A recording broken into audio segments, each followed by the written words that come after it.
મારું નામ બ્રિજેશ માર્કી ગુસ્સર, ગામ ઈસરા, કેશોદ તાલુકો, જિલ્લો જુનાગઢ. હવે અમે અહીંયા 7:30-8 વાગ્યાના ઉભા લાઈનમાં. હવે એ કેલબામાં કે પહેલાં કે 2000-3000નું નાખ દે હું. હવે અત્યારે એની કેલબાનું બંધ કરી દીધું. હવે કે ટ્રેક્ટર લઈ આવો. ટ્રેક્ટરમાં મારા ટ્રેક્ટરમાં ડીઝલ નથી. 15 કિલોમીટર ટ્રેક્ટર અહીં કેમ દોરીને લઈ આવું કે ગાડું લઈને બાંધીને લઈ આવું?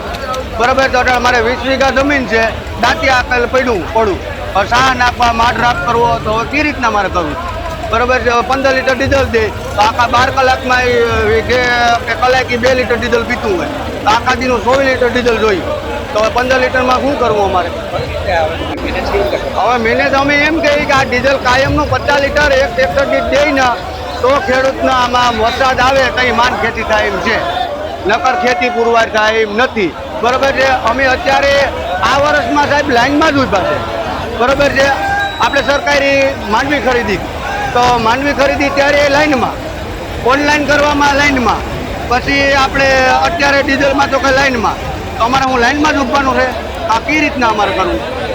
અમારી માંગ સરકારમાં એટલી જ છે કે આ ડીઝલ પૂરું કરજો એટલે ખેડૂતને હેરાન કરવામાં, હાથી પૈકી લાગી તમે હેરાન કરવામાં ખેડૂત.